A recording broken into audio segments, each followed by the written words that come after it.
Bien, puede sentarse, mis hermanos. Antes de pasar al predicador de hoy, quisiera darle gracias al Señor que podemos tener a este pastor invitado. Hace unos años atrás tuve el privilegio de viajar a Venezuela. Fue un viaje muy especial para mí, porque fue un viaje muy de Dios. Sabe que somos personas que estamos siempre apoyando a diferentes comunidades en diferentes lugares.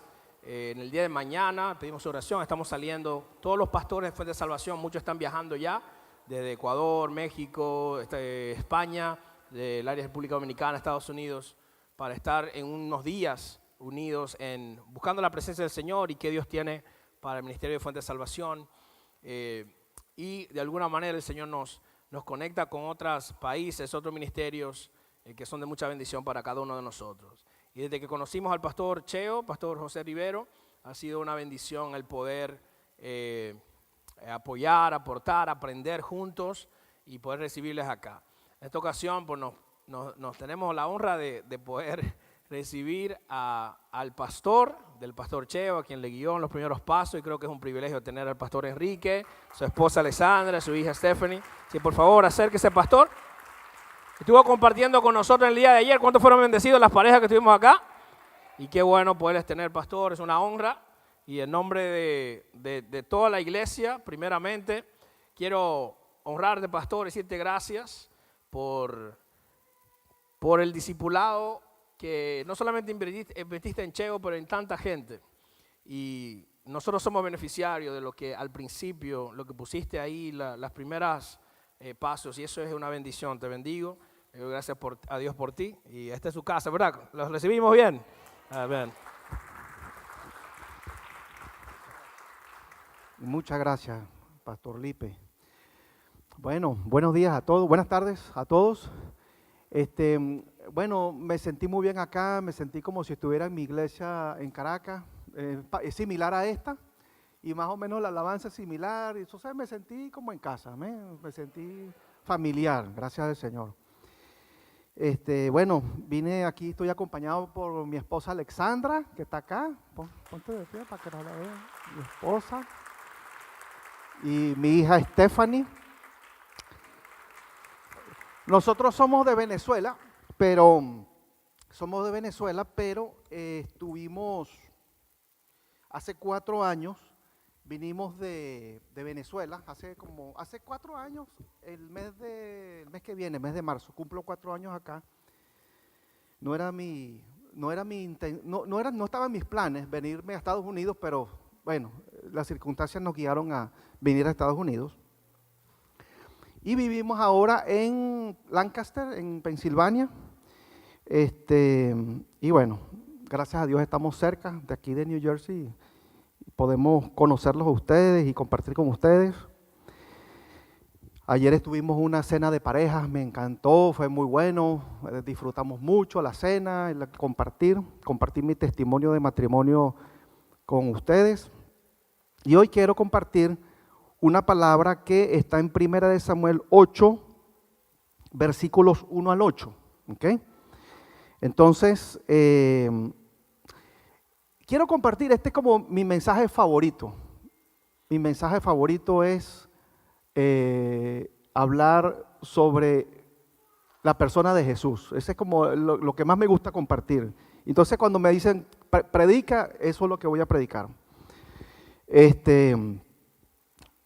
Y ese mensaje se hizo muy fuerte cuando pasé por circunstancias muy difíciles en Venezuela y también aquí en Estados Unidos, y el Señor como que boom, entendí el propósito del por qué estamos vivos.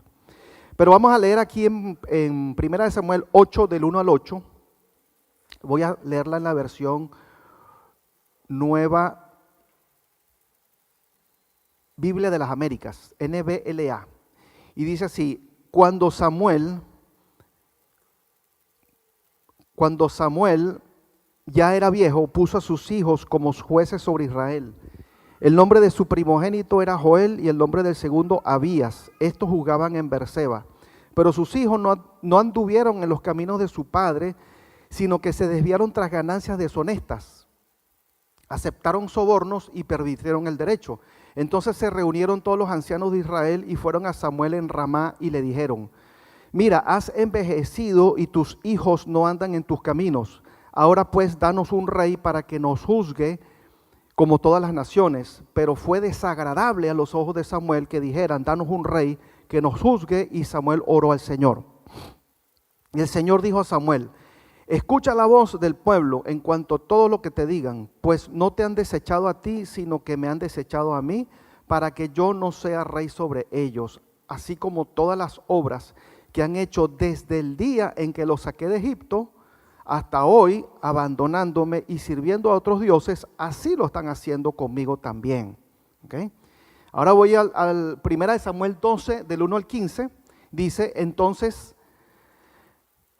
del 1 al 12:1, dice: entonces Samuel dijo a todo Israel: yo he escuchado su voz en todo lo que me dijeron y he puesto un rey sobre ustedes. Versículo 6, entonces Samuel dijo al pueblo: el Señor es el que designó a Moisés y a Aarón y el que sacó a sus padres de la tierra de Egipto. Ahora pues preséntense para que yo discuta con ustedes delante del Señor acerca de todos los hechos de justicia del Señor que Él hizo por ustedes y por sus padres. Cuando Jacob fue a Egipto y sus padres clamaron al Señor, el Señor envió a Moisés y a Aarón, quienes sacaron a sus padres de Egipto y los establecieron en este lugar. Pero ellos, versículo 9 dice: pero ellos olvidaron al Señor su Dios, y Él los vendió en manos de Sísara, jefe del ejército de Azor, en manos de los filisteos y en manos del rey de Moab, los cuales pelearon contra ellos. Entonces clamaron al Señor y dijeron: hemos pecado porque hemos dejado al Señor y hemos servido a los Baales y a Astarot. Pero ahora líbranos de la mano de nuestros enemigos y te serviremos. Entonces el Señor envió a Jerobaal, a Bedán, a Jefté y a Samuel, y los libró a ustedes de mano de sus enemigos en derredor, de manera que habitaron con seguridad. Cuando vieron que Naas, rey de los amonitas, venía contra ustedes, me dijeron: no, sino que un rey ha de reinar sobre nosotros, aunque el Señor su Dios era su rey. ¿Okay? Bueno, Señor, gracias por tu palabra, gracias por que tu palabra es viva y eficaz y más cortante que toda espada de dos filos. Yo clamo a ti, Señor, para que tu palabra haga su trabajo, su obra hoy en cada uno de nosotros, trayendo convicción y trayendo ánimo, trayendo fortaleza, trayendo revelación de ti, Señor, en el nombre de Jesús. Amén. Amén. Entonces, cuando leemos en el capítulo 8 lo que ellos hicieron pidiendo un rey, que era en esencia lo mismo que hacían desde que salieron de Egipto, abandonando al Señor y siguiendo a otros dioses, ¿qué es lo que nosotros vemos ahí? Vemos que desde que estaban en Egipto, ellos estaban en un constante lucha con sus enemigos. El Señor los libraba de sus enemigos, luego se arrepentían y volvían otra vez a tener problemas con sus enemigos y el Señor los libraba. ¿Y qué es lo que vemos ahí? Vemos básicamente, hermanos, un patrón. Desde que salieron de Egipto, luego durante la época de los jueces, vemos lo mismo, y luego durante la época de los reyes, vemos el mismo patrón. Dios salva a su pueblo de sus enemigos, ellos luego se olvidan de Dios y lo abandonan, luego se humillan porque no tienen más opciones, y Dios es movido a misericordia y los salva, para luego ellos volver a olvidarse y dedicarse a sus ídolos. Ese patrón es un patrón humano, hermanos. Es un patrón que se cumple en las personas, es un patrón que se ve en las familias y es un patrón que se ve inclusive en las naciones. Es un patrón humano. Es un patrón que está dentro de nuestra naturaleza. Nuestra tendencia humana es a olvidarnos. Nos olvidamos de Dios. ¿No les pasa a ustedes? O sea, inclusive a los cristianos, somos hijos de Dios, amamos al Señor, pero nos distraemos, nuestro espíritu tiende a distraerse, aunque amamos al Señor y lo buscamos, venimos a la iglesia y procuramos servirle lo mejor que podamos, pero siempre está esa tendencia a abandonar a Dios. No abandonarlo del todo, por supuesto, pero es como dejarlo de segundo, es como dejarlo de un lado, porque estamos con otras cosas. Es un patrón, ¿ok? Ese es un problema grave, un problema para Dios. Para nosotros lo vemos como normal, pero para Dios es un tema, ¿ok? ¿Entienden eso? ¿Entienden ese patrón? No sé si ustedes lo ven, se dan cuenta de que ese patrón está en nosotros, está en los seres humanos, está en la... Ok, entonces, la pregunta es, ¿se puede romper ese patrón? Se puede romper ese patrón. Pareciera que, por lo que estoy diciendo, desde que sus padres salieron de Egipto hasta que pasaron el tiempo de los jueces y después el tiempo de los reyes, era siempre el mismo tema, el mismo patrón, ¿verdad? Los enemigos venían, después se arrepentían, el Señor los libraba y luego otra vez se olvidaban otra vez y volvían a lo mismo. Eso es desde que estaban en Egipto y esa es la misma patrón para todos los seres humanos. ¿Se puede romper ese patrón? Sí y no. Humanamente hablando es imposible, humanamente hablando, porque es un human nature, ¿verdad? La naturaleza humana. Es un patrón íntimamente arraigado en nuestro ser, en nuestro ADN. La naturaleza humana caída con la que todos nacemos es por defecto enemiga de Dios. Nuestra naturaleza caída. Romanos 8:7 lo dice, ¿verdad? Que nuestra naturaleza caída es enemiga de Dios. Y no lo quiere. No, nuestra naturaleza caída no quiere a Dios. ¿Ok? Dios tiene que obrar profundamente, pero tiene que ser Él el que intervenga para que eso cambie. Pero nuestra naturaleza natural, valga la redundancia, no quiere a Dios. Lo necesita y lo busca en momentos difíciles, pero una vez que estamos mejor y que nos hemos recuperado de una difícil situación, ¿qué pasa? Volvemos otra vez a lo mismo, a nuestro patrón. Nos alejamos y nos alejamos de Él y esa naturaleza caída nos jala a apartarnos. ¿Ok?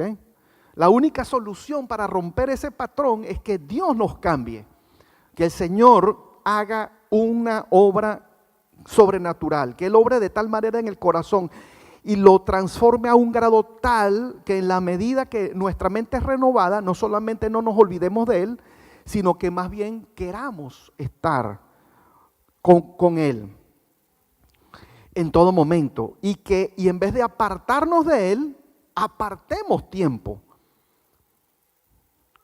para tener comunión con Él.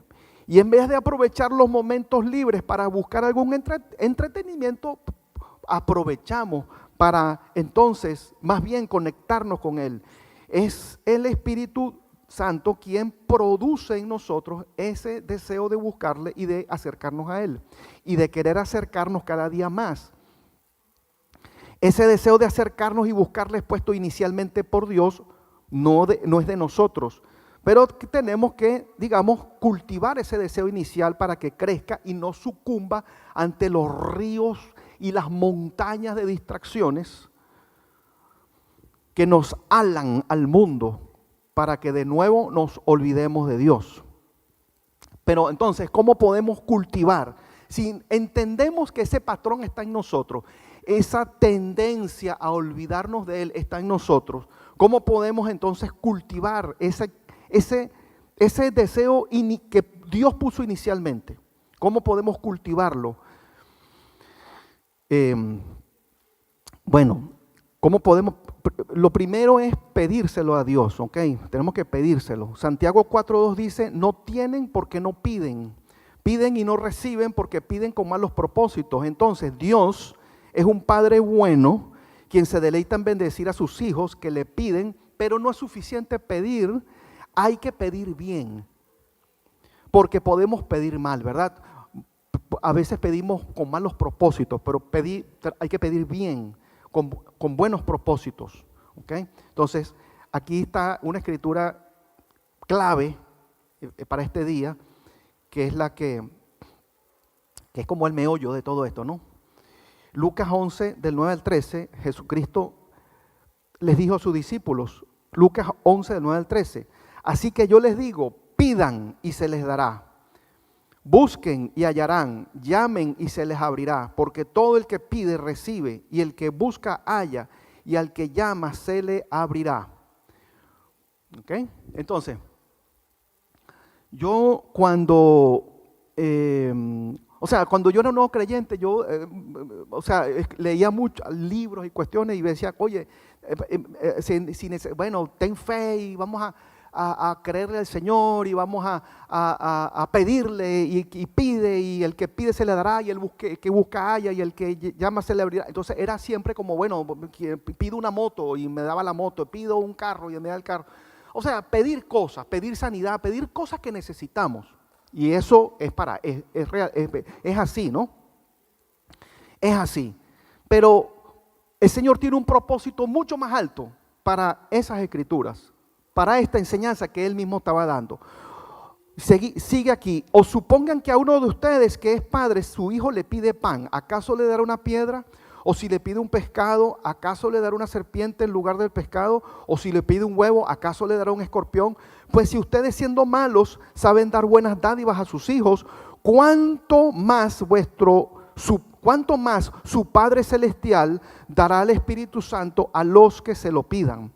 Entonces vemos que esa escritura de pedir para que el Señor nos dé, que busquemos para hallar y que llamemos para que se nos abra, es específicamente para que el Padre nos dé el Espíritu Santo.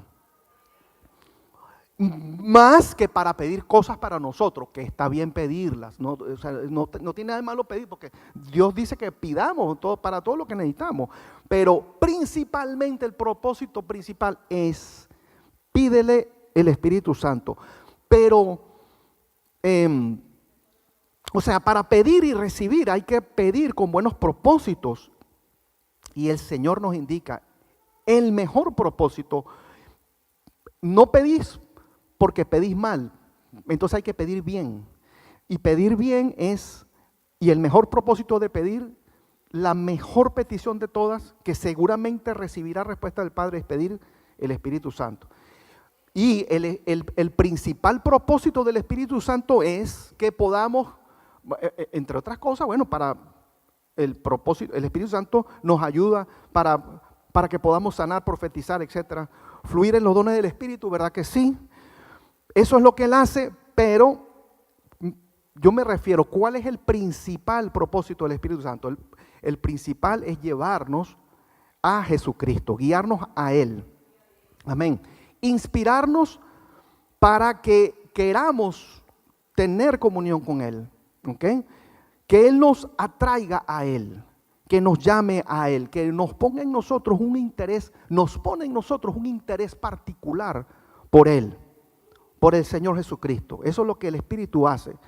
Es lo que el Espíritu quiere hacer en nosotros, el Espíritu Santo. Él nos enamora de Él, nos une a Él. Resumiendo, pone en nosotros el deseo de acercarnos y de mantenernos cerca de Él. ¿Okay? No sé si alguno de ustedes habrá leído el Catecismo de Westminster. ¿Alguno de ustedes lo han leído? ¿Alguno que otro? El Catecismo de Westminster, un famoso publicación en los tiempos de la Reforma. La primera pregunta, y todos los predicadores tienen que saberse este catecismo, pero la primerita pregunta del Catecismo de Westminster dice así: What is the chief end of man? ¿Cuál es el propósito final del hombre? ¿Alguien sabe la respuesta? ¿No, verdad? Se la voy a decir. Dice así, esta es los teólogos de la Reforma, desde con Martín Lutero y todos los reformadores, dijeron, el propósito final del hombre es, ¿quieren saber? Glorificar a Dios y disfrutar de Él para siempre. Ese es el propósito final del hombre. El propósito final y principal del hombre y de la mujer es glorificar a Dios y disfrutar de Él para siempre. Entonces, esas son buenas noticias, que el Señor quiere que no toleremos el evangelio o toleremos la iglesia. Bueno, yo voy para la iglesia porque soy cristiano y tengo que ir para la iglesia. Sino que nosotros podamos disfrutar del Señor, del evangelio, ¿verdad? No es mejor eso que simplemente tener que nos halen así obligados, o que el papá, la mamá o la esposa tenga que jalar a la gente y bueno, está bien, vamos. ¿Ok? El Señor no quiere religión en nosotros, sino quiere que disfrutemos. Y ese es el propósito final del hombre. Glorificar a Dios y disfrutar de Él para siempre. John Piper, que es un famoso predicador que está en Minnesota, tremendo predicador y tremendo teólogo. Él dice, de esta pregunta del catecismo, la primera pregunta del catecismo de Westminster, dice también que el propósito final del hombre es glorificar a Dios y también al disfrutar de Él para siempre. O sea que para glorificar a Dios, Él quiere que tú le disfrutes. Si no, no puedes glorificarle. Ajá, ¿qué te parece? Entonces, es importante, súper importante, para cumplir nuestro propósito en esta tierra, la única oportunidad en la vida, la única oportunidad para cumplir un propósito trascendental. ¿Cuál es tu propósito en la vida? Bueno, parir muchachos y criarlos y después que se casen. No. O bueno, o hacerme millonario con un negocio que voy a montar. Esos son propósitos secundarios. El propósito principal es este. Y es imposible, y el propósito final es glorificarle a Él y al disfrutar de Él para siempre. Entonces, de nuevo, hermanos, ¿cómo puedes disfrutar de algo que no deseas? Tú disfrutas de algo que deseas. Tú nunca vas a hacer algo para disfrutarlo que no deseas. ¿Verdad que sí? ¿O estoy equivocado? Es correcto, ok. Entonces, en mi experiencia de vida, tengo 63 años, voy para 64. Con esta cara de bebé que tengo. En mi experiencia de vida he entendido que ese deseo, ese obrar, el querer y el hacer que viene del Señor, viene de 3 maneras. Y esas 3 son necesarias. Resumiendo entonces, porque es como un resumen de lo que venía diciendo. La primera manera para que ese deseo se cultive y pueda entonces glorificar al Señor y disfrutar a Dios para siempre. La primera manera es que ese deseo es puesto ahí inicialmente por Dios, sobrenaturalmente. Ese deseo Dios lo pone sobrenaturalmente en el momento que una persona nace de nuevo. No es el resultado de la voluntad humana, no es el resultado del que quiere ni del que corre ni el resultado del esfuerzo humano. Todo eso resulta en religión y religiosidad sin vida. Es algo que Dios pone sobrenaturalmente en el ser humano cuando esta persona nace de nuevo. Entonces es algo que tú no fabricas. Ese deseo no se puede fabricar, se puede cultivar una vez que Él lo pone ahí. Se puede cultivar, se puede crecer. Pero si Él no lo pone ahí, por más que tú te esfuerces, eso no camina, pues. O sea, tiene que Dios ponerlo ahí. Es una obra del Espíritu de Dios en el corazón de sus hijos. Fíjense lo que dice en Ezequiel 36, 26 al 27. Además, les daré un corazón nuevo. Este es el nuevo pacto profetizado por Ezequiel. Además les daré un corazón nuevo y pondré un espíritu nuevo dentro de ustedes. Quitaré de su carne el corazón de piedra y les daré un corazón de carne. Pondré dentro de ustedes mi espíritu y haré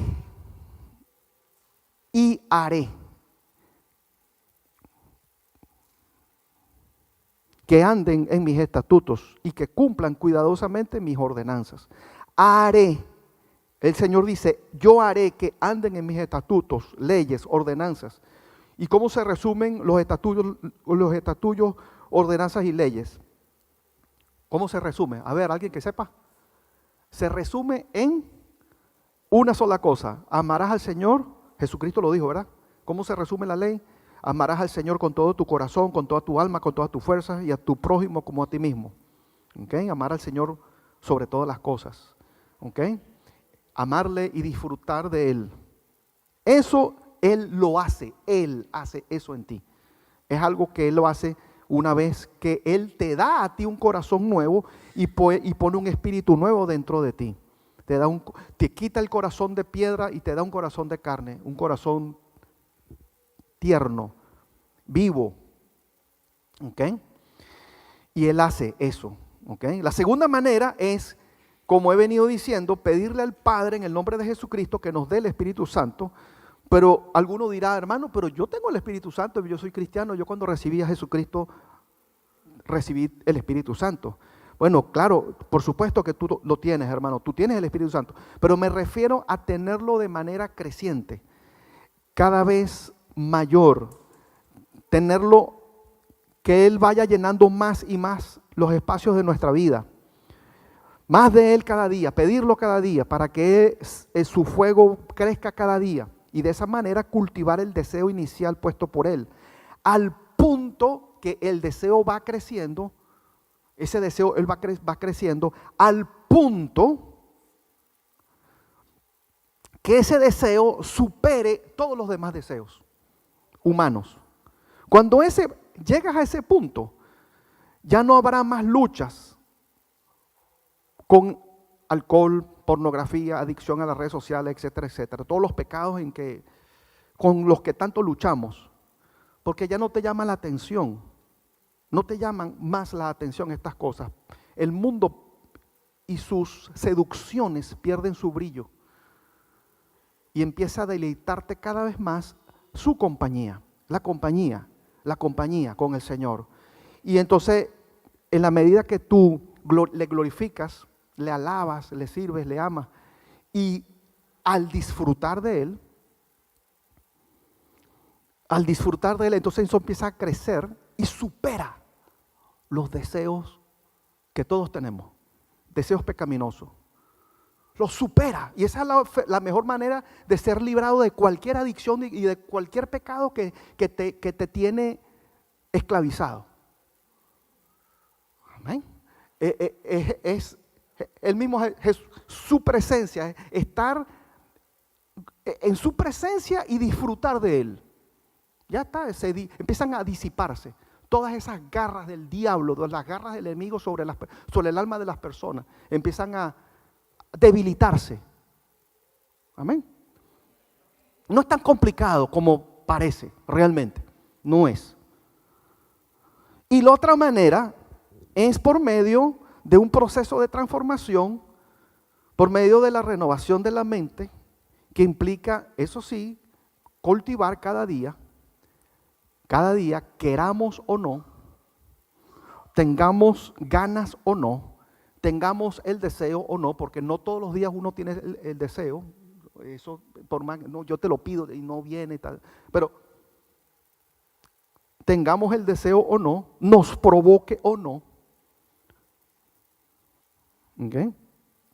Implica ese acercamiento a Dios por medio del hábito, di conmigo hábito diario de la oración y la meditación de la palabra. Es como sembrar semillas en el campo, ya sea que veamos resultados inmediatos o no, persistimos en sembrar las semillas y cuando sembramos las semillas, las regamos, persistimos en cultivarlas y en regarlas y persistimos, aunque no veamos fruto, pero persistimos porque sabemos que eventualmente vendrá el fruto, ¿verdad? Eventualmente segaremos y no desmayamos. Entonces, es un hábito, es un hábito. El agricultor tiene el hábito de cultivar, de regar la semilla. Es un hábito, amén. Entonces, si te cuesta mucho el hábito de la oración y la meditación de la palabra, te puedo dar un tip, y es, comienza con metas corticas de 5 minutos, ¿verdad? 5 minutos, ora 5 minutos y lee la Biblia 5 minutos, un capítulo de la Biblia y ya. Pero eso sí, aunque no quieras, hazlo. Aunque no te provoca, hazlo. Pero es un hábito, es como cepillarse los dientes. Cuando mis hijos eran pequeños, ellos no querían lavarse los dientes, no querían bañarse, pero yo los obligaba. Cepíllate los dientes. No, que no quiero. Cepíllate los dientes. Y la jalaba para el baño. Cepíllate los dientes. Y entonces, si no las jalaba yo, las jalaba Alexandra, pero cepíllate los dientes. ¿Hasta cuándo? ¿Cuándo dejé de hacer eso? Cuando tenía el hábito. Yo sé que mis hijos se lavan los dientes todos los días. Y no le mando un mensaje, ¿te lo cepillas? No, ella se lo cepilla, se lo cepilla porque tienen el hábito. Lo mismo con la palabra, lo mismo con la oración. Una vez que tienes el hábito, ya no quieres dejarlo. Y peor todavía, o mejor todavía, no quieres dejarlo. Porque es un hábito. ¿Ve? Eso es lo bueno. Y eso se comienza 5 minutos, de poquito. Porque lo que pasa es que a veces se monta algún hermano, un predicador, qué sé yo, o lo escuchas por internet o por YouTube. No, porque yo paso 3 horas, el que no ora 3 horas está caído el Señor. Entonces la gente se desanima. No, entonces no, pana, yo no puedo orar 3 horas al día, imposible. Ese predicador súper santo, él puede, pero yo no puedo hacer eso. Pero 5 minutos sí puede, ¿verdad? Bueno, ahí arranca, 5 minutos. Y empezamos los 5 minutos. Y después de 5 minutos, todos los días, eso sí, de repente un día vas a decir, oye, pero me pasé, tengo 15 minutos y ni me di cuenta. Bueno, entonces, la nueva meta son 15 minutos. Y cuando entonces esos son 15 minutos, de repente te rebasaste y pasaste a 20, 25 minutos, media hora. Ni me di cuenta que pasó media hora yo orando. Y así sucesivamente, amén. Hasta que llegas a 1 hora. ¿No habéis podido velar conmigo 1 hora? Dijo Jesucristo en el jardín de Getsemaní. Bueno, 1 hora, por lo menos 1 hora. Eso sería la meta, ¿no?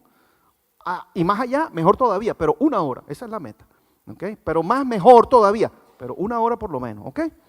Pero comenzamos con, así sea 1 minuto, pero comienza con hábitos. El hábito de la oración, el hábito de la palabra. Y eso cultiva el deseo, el deseo inicial que inicialmente puso Dios en tu corazón.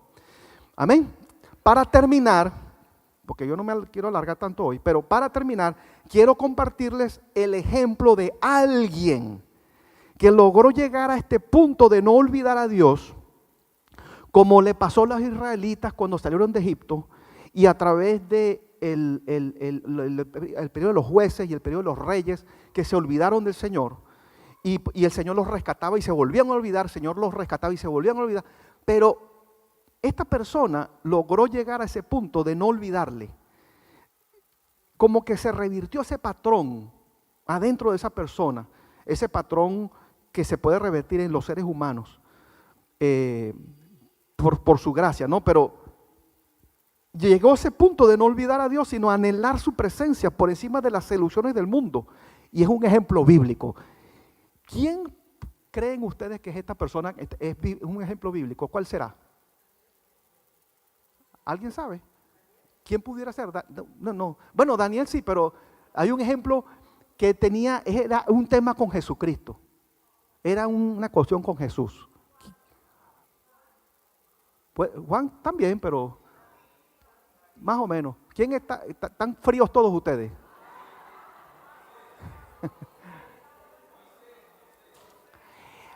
María. María. Fíjense, Lucas 10:42. Lucas 10:42, 38 al 42, perdón. Mientras ellos iban de camino, Jesús entró en cierta aldea. Y una mujer llamada Marta lo recibió en su casa. Ella tenía una hermana que se llamaba María, que sentada a los pies del Señor escuchaba su palabra. Pero Marta se preocupaba con todos los preparativos y acercándose a él le dijo: Señor, ¿no te importa que mi hermana me deje servir sola? Dile pues que me ayude. El Señor le respondió: Marta, Marta, tú estás preocupada y molesta por tantas cosas, pero una sola cosa es necesaria, y María ha escogido la parte buena, la cual no le será quitada. Ahora, les voy a leer la misma versión, pero es la Passion Translation, la TPT, pero traducida al español, ¿no? Yo la traduje al español. Entonces, esta es la TPT traducida. Mientras Jesús y los discípulos seguían su camino, llegaron a una aldea donde una mujer acogió a Jesús en su casa. Se llamaba Marta y tenía una hermana llamada María. María se sentó atentamente ante el maestro, absorbiendo cada revelación que compartía. Pero Marta se exasperó por tener que terminar las numerosas tareas domésticas para preparar el evento a sus invitados. Así que interrumpió a Jesús. Eso me parece insólito, ¿no? Pero, y la manera en que el traductor lo comparte aquí, ¿no? Así que interrumpió a Jesús y le dijo: Señor, ¿no te parece injusto que mi hermana me deje sola para hacer todo el trabajo? Y me imagino que meneaba la cabecita así y hacía así. O sea, yo noto que tenía una mala actitud la mujer. Estaba cansada, exasperada. Dice que estaba exasperada. O sea, estaba con una mala actitud, estaba frustrada. Tanto que interrumpió a Jesús y le dijo: ¿no te parece injusto? O sea, lo regañó pues. Señor, ¿no te parece injusto? Deberías decirle, y te voy a decir lo que vas a hacer. Dile que se levante y me ayude. Pero Jesús, el Señor le respondió: Marta, mi querida Marta. Fíjate qué buena actitud tuvo el Señor Jesucristo. Qué diferencia, ¿no? O sea, esta mujer interrumpió al creador del universo. Cosas temerarias. Y Jesús le respondió: Marta, mi querida Marta, ¿por qué estás alterada y turbada, arrastrada por tantas distracciones? María ha descubierto lo más importante. Al elegir sentarse a mis pies, ella no se distrae. Y yo no le quitaré ese privilegio. Entonces, fíjense, hermanos. El Señor, en la versión anterior, en español, dice: el Señor le respondió: Marta, Marta, tú estás preocupada y molesta por tantas cosas. Por tantas cosas, pero una sola cosa. Entonces ve tantas cosas versus una sola cosa. ¿Lo ves en tu mente? Tantas cosas. Ahí está, en la tercera línea. Tantas cosas, una sola cosa. Tantas cosas versus una sola cosa. Tantas cosas preocupan y molestan. Tantas cosas buenas nos suceden y celebramos. Tantas cosas nos distraen y nos desvían. Tantas cosas nos hacen quejar y tener terribles actitudes. Tantas cosas consumen nuestro tiempo. Sin embargo, la mayoría pareciera estar en tantas cosas y querer tantas cosas. Y buscamos más cosas. Queremos llenarnos de cosas. Pareciéramos competir para ver quién se dedica a más cosas. ¿Quién tiene más cosas? ¿Quién tiene la lista más larga de cosas? ¿Quién aguanta más el peso de las cosas? ¿Quién puede hacer más cosas? Pero sin embargo, Jesús expresó en términos poco ambiguos que de tantas cosas, solo una cosa es necesaria. Solo una sola es importante. Y nos toca a cada uno escoger qué es lo que queremos. ¿Ok? Entonces el Señor te da a ti la opción de elegir entre tantas cosas que pueden ser buenas, no necesariamente tienen que ser malas, pero son cosas que al final nos alejan o nos distraen. Pero el Señor nos da a nosotros, nos toca a cada uno escoger qué es lo que queremos. Porque no podemos tenerlo de ambas maneras. No podemos vivir la vida con una lista de cosas que son todas muy importantes. Solo una cosa es necesaria. Solo una cosa es necesaria. ¿Cuál es? Es la familia, es los hijos, es la salud, es el negocio, es la casa, es casarse, es la felicidad, es el ministerio, la iglesia, etcétera. Una cosa es necesaria. Y los que escogen esa sola cosa, una vez que la escoges, dice, la promesa es, no te será quitada. No te será quitada. Va a venir el diablo con todo para quitártelo o para alejarte, pero él te defiende para que no te lo quiten. Amén. Porque él también te ha elegido. Y porque esa sola cosa, una vez que es elegida, te dará el poder para vencer sobre las demás cosas. De tal forma que nada nos distraiga de tal cosa.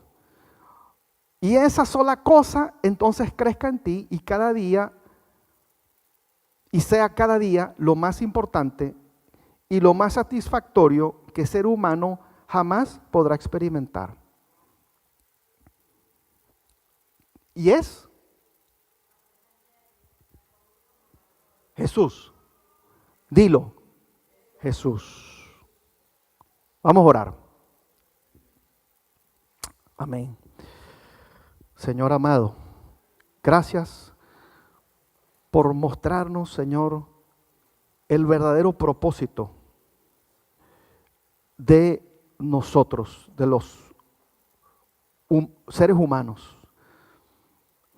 La verdadera razón por la cual tú creaste, Señor, al ser humano, que es glorificar a Dios y disfrutar de Él para siempre. Así que queremos, por tu gracia, pedirte que tú nos ayudes a cultivar lo que tú pusiste inicialmente en nosotros, que es el deseo de conocerte y de buscarte, Señor. Ayuda a cada uno de mis hermanos para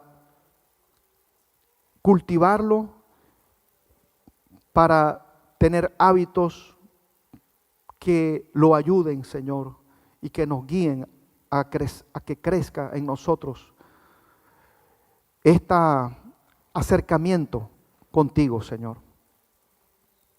Tú eres esa sola cosa que es la más importante, la única que es necesaria.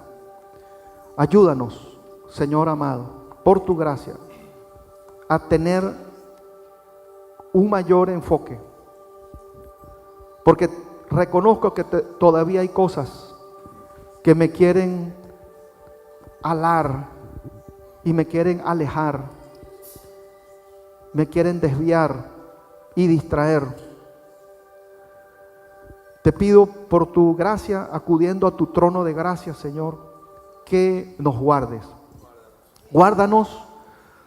Tu palabra dice que cuando oremos oremos el Padre Nuestro, y una de esas partes dice: no nos dejes caer en tentación y líbrame de todo mal. Señor, sé que la mayor tentación, más que cualquier otra que podamos pensar, la mayor tentación es, y el mayor ataque del diablo es, y el mayor mal que nos pueden causar es que nos alejen de ti, que nos apartemos de ti, con distracciones de todo tipo, con tantas cosas. Ayúdanos a tomar y a elegir la cosa que es necesaria. Aumenta en nosotros el deseo por ti. En el nombre de Jesús. En el nombre de Jesús. Espíritu Santo, quiero pedirte que tú obres. Queremos pedirte que tú obres en cada uno de nosotros y sé esa parte cada vez más activa en nosotros, que nos lleve a estar más y más cerca y más en mayor comunión contigo, Señor. En el nombre de Jesús. Amén. Gracias, Señor.